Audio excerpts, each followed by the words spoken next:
तिब्बत के लामा योगी की कहानी में आप सभी का फिर से एक बार स्वागत है। भवानंद के शरीर में उपस्थित सिद्ध योगी की आत्मा से मिलने के पश्चात मैं उस पूरी रात सो नहीं सका। भोर के समय थोड़ी देर आंखें लगी और उसी अवस्था में भवानंद की आत्मा को देखा मैंने। पहले मेरे सामने एक रुपहला प्रकाश पुंज प्रकट हुआ, फिर धीरे धीरे वो प्रकाश पुंज मानवाकार हो गया और थोड़ी देर के बाद उस मानवाकार में भवानंद का व्यक्तित्व प्रकट हुआ। पहले शांत और निर्विकार दृष्टि से भवानंद मेरी ओर देखते रहे, फिर धीरे धीरे मध्यम स्वर में कहने लगे, तुम तो अब समझ गए हो, वो असली भवानंद के चोले में नकली आत्मा है। केवल तुमको छोड़कर इस बात से कोई भी परिचित नहीं है। यदि किसी से इस रहस्य को बताया भी जाए तो क्या कोई विश्वास करेगा? नहीं, कोई भी विश्वास नहीं करेगा और मैं इस प्रकार भटकता रहूंगा पागलों की तरह। इतना बोलकर थोड़ी देर भवानंद मौन साधे रहे, फिर धीमे स्वर में कहने लगे, तुम मेरे मृत पार्थिव शरीर को बाहर से जितना स्वस्थ और निरोगी देख रहे हो उतना वो है नहीं। वो जर्जर हो चुका है और पूर्ण रूप से काल का प्रभाव भी पड़ने लगा है उस पर। उस योगात्मा ने अपनी प्रबल शक्ति और बल से उस ढांचे को इसलिए खड़ा कर रखा है कि पूरे 65 वर्ष वो उसमें रह सके। हाँ, ये मैं जानता हूँ, मैंने भी उसे उत्तर दिया। फिर मन ही मन में सोचने लगा कि भवानंद की परलोकगत आत्मा ने मुझसे संपर्क क्यों स्थापित किया, वो मुझसे क्या चाहती है। और तभी भवानंद का गंभीर स्वर सुनाई पड़ा, तुम मेरी एक सहायता करोगे? यदि कर सकोगे तो एक साधु की आत्मा की सारी वेदना और सारी यातना समाप्त हो जाएगी, उसका कल्याण होगा और उसकी मुक्ति भी हो जाएगी। तुम्हारा मुझ पे बड़ा उपकार होगा। मैंने पूछा, कहिए, मैं आपकी क्या सहायता कर सकता हूँ? मेरे योग्य जो भी होगा वो मैं करूंगा आपके लिए। मेरी बात सुनकर भवानंद बोले, उस तिब्बती बौद्ध लामा की कुछ ऐसी भौतिक लालसा और कामनाएं हैं जिनको पूर्ण करने के लिए वो व्याकुल है। वो चाहता तो अन्य किसी व्यक्ति की मृतकाया में प्रवेश कर अपने उद्देश्य की पूर्ति कर सकता था, लेकिन ऐसा संभव नहीं है उसके लिए। मैंने पूछा, क्यों? इसलिए कि एक ही बार किसी की मृतकाया में प्रवेश करने का सामर्थ्य है उनमें, और हाँ, किसी के जीवित शरीर में प्रवेश कर अपनी लालसा और कामनाओं को वो अवश्य पूर्ण कर सकता है। ऐसा करने के लिए वो अवसर की प्रतीक्षा कर रहा है। ठीक है, मैं समझ गया, लेकिन मुझे करना क्या होगा? थोड़ा सहिष्णु होकर मैंने पूछा। भवानंद बोले, बताता हूँ। बौद्ध पूर्णिमा की रात्रि में वो योगात्मा 4 घंटे की मृत समाधि लगाएगी और उसी अवस्था में अनुकूल किसी जीवित व्यक्ति के शरीर में प्रविष्ट होकर अपनी लालसा अथवा अपनी कामना को पूर्ण करने का प्रयत्न करेगी। ऐसा वो संभवतः कई बार करेगी। उसे करना ही पड़ेगा, क्योंकि एक ही बार में क्या होने वाला है, 4 घंटे का समय ही होता है उसके पास। थोड़ा रुककर कुछ सोचते हुए भवानंद आगे बोले, मृत समाधि की अवस्था में योगी पूर्ण रूप से मृत हो जाता है। तुम ऐसे ही अवसर पर उसके आश्रम में पहुंचना और वहां उपस्थित जनों में ये प्रचार कर देना कि स्वामी जी ने चोला छोड़ दिया है, अब उनके शव को गंगा में विसर्जित कर देना चाहिए। आप जैसा कह रहे हैं वैसा तो कर दूंगा, लेकिन इससे होगा क्या? मैंने पूछ लिया। उसने बोला, बहुत कुछ होगा। गंगा जल में शव के विसर्जन हो जाने पर योगी की आत्मा से मेरे शरीर का संबंध समाप्त हो जाएगा और मुझे हमेशा के लिए मुक्ति मिल जाएगी। स्वामी भवानंद आश्रम की छत पर बने एक कमरे में रहते थे। बिना उनकी आज्ञा के ना कोई ऊपर जाता था और ना ही कोई उनसे मिलता था। आश्रम में 5-6 ब्रह्मचारी रहते थे, जिनमें एक ब्रह्मचारी युवक का नाम था सत्यव्रत। उससे मेरा अच्छा परिचय हो गया था।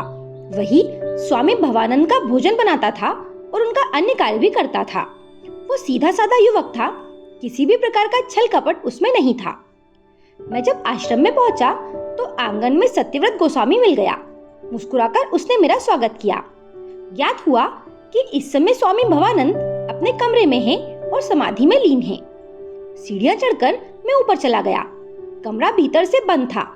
बंद खिड़की के झरोके से मैंने भीतर झांका। स्वामी भवानंद अपने तख्त पर पद्मासन की मुद्रा में ध्यानस्थ बैठे थे। मुझे समझते देर नहीं लगी। निश्चय ही इस अवस्था में सन्यासी किसी व्यक्ति की काया में प्रविष्ट होकर अपने किसी उद्देश्य की पूर्ति में संलग्न होगा। और अगले ही दिन इस संशय का समाधान भी हो गया। शहर में एक बहुत बड़ा व्यापारी था। वो बहुत कंजूस था। दान पुण्य और धर्म कर्म में उसकी कोई रुचि नहीं थी। एकाएक उस व्यापारी के विचारों में परिवर्तन आ गया। 4 घंटे के अंदर उसने इतना दान किया, गरीबों को इतना अन्न वस्त्र दान किया कि उसके परिजन और स्वजन आश्चर्यचकित रह गए। लेकिन 4 घंटे के पश्चात फिर वो वैसा ही हो गया, वैसा ही कंजूस। उसे स्वयं आश्चर्य होने लगा कि ये सब कैसे हो गया। इतना सत्कार्य करना उसने कभी सपने में भी नहीं सोचा था। आखिर इसका कारण क्या था, ये कोई समझ नहीं सका, लेकिन मैं सब कुछ समझ गया था।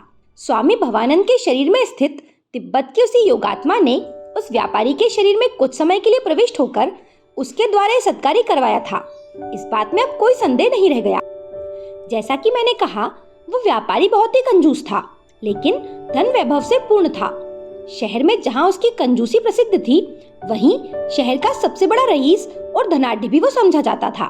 कहने की आवश्यकता नहीं है कि 4 बार उस योगात्मा ने उस कंजूस व्यापारी को अपना माध्यम बनाकर मंदिर, धर्मशाला और पाठशालाएं बनवाई। दरिद्र गरीबों और कंगालों को भरपेट स्वादिष्ट भोजन कराया। इसके अतिरिक्त अनाथों को आश्रय दिया, कई गरीब ब्राह्मणों की कन्याओं का विवाह करवाया। इन सब कार्यों से पूरा शहर स्तब्ध रह गया। सभी को इस बात का आश्चर्य था कि इतना भारी कंजूस बनिया इतना बड़ा दानवीर कैसे हो गया। लोग उसे कलयुग का कर्ण कहने लगे। निश्चय ही उस योगात्मा की जो लालसा थी, जो भी कामना थी, वो उस बनिए के द्वारा साकार हो गई। सारे रहस्यों से परिचित होते हुए भी मौन था मैं। शहर के निकट एक गांव में एक गरीब परिवार था ब्राह्मण का। ब्राह्मण की 4 युवा कन्याएं थीं। उसकी गरीबी चरम सीमा पर थी। कभी कभी तो पूरे परिवार को उपवास ही करना पड़ता था। उस व्यापारी ने उस गरीब ब्राह्मण परिवार की भरपूर सहायता की। 4 कन्याओं का विवाह करवाया, उनको काफी दान दहेज दिया। इतना ही नहीं, उस ब्राह्मण के लिए एक नया मकान भी बनवा दिया और उसकी आर्थिक सहायता भी की। 1 वर्ष के अंदर भवानंद के मृत शरीर में प्रविष्ट उस तिब्बती योगात्मा ने सभी प्रकार से संपन्न कई लोगों के शरीर में प्रवेश कर उनके द्वारा अनेक कल्याणकारी कार्य करवाए। दिन ऐसे ही निकलते रहे। एक दिन मैं आश्रम में गया। ब्रह्मचारी सत्यव्रत से ज्ञात हुआ कि स्वामी जी अब बाहर कम ही निकलते हैं, हमेशा अपने कमरे में बंद रहते हैं, न जाने कौन सी साधना करते हैं। अंत में ब्रह्मचारी सत्यव्रत ने बताया कि अब वो भी बहुत कम ही ऊपर जाता है। स्वामी जी जब कभी बुलाते हैं वो तभी जाता है। श्रावण मास शुरू हो गया था। आश्रम में बाहर से कई साधु सन्यासी और ब्रह्मचारी आ गए थे। एक प्रकार से भर गया था आश्रम साधुओं से। मैं सोचने लगा था कि कैसे क्या किया जाना चाहिए, क्योंकि भवानंद की आत्मा बार बार मुझे प्रेरित कर रही थी और मैं असमंजस में पड़ गया था। तभी नियति ने मेरा साथ दिया। जो मुझे करना था उसे नियति ने बड़ी सरलता और बड़ी सहजता से करवा लिया। बाहर से आने वाले साधु सन्यासियों में एक जरा उग्र स्वभाव का सन्यासी था, जिसका नाम था ब्रह्मानंद। लंबी चौड़ी कद काठी थी उसकी। शरीर से वो स्वस्थ था, गौरवर्ण था। अपने आप को बहुत बड़ा विद्वान और साधक समझता था वो। आयु उसकी यही रही होगी 40 के लगभग। हमेशा अहंकार में डूबा रहता। विश्वस्त सूत्र से ज्ञात हुआ कि आश्रम और आश्रम से संबंधित जमीन जायदाद को वो हथियाना चाहता था। इसके लिए स्वामी भवानंद से मिलने के लिए आतुर था। एक दिन खटखट कर सीढ़ियां चढ़ता हुआ स्वामी भवानंद के कमरे में जा पहुंचा।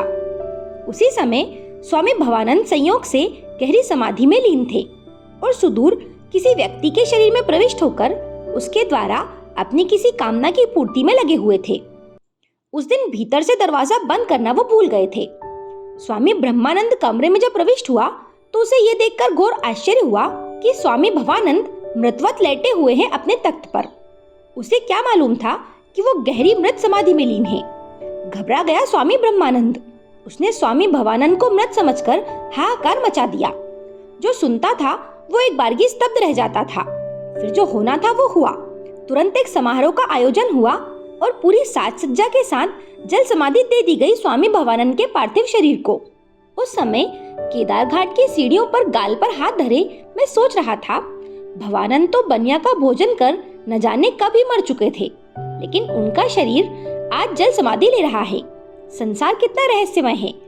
तिब्बती योगात्मा जब 10 घंटे के बाद एक विशेष धार्मिक और आध्यात्मिक कार्य को संपन्न कर वापस लौटी तो भवानंद के शरीर को ना पाकर उसकी स्थिति मणिविहीन सर्प के जैसी हो गई। अपनी काया को वापस पाने के लिए उसने अगला कदम क्या उठाया, ये जानने के लिए आप अगला वीडियो जरूर देखें। मेरे साथ बने रहने के लिए आप सभी का धन्यवाद।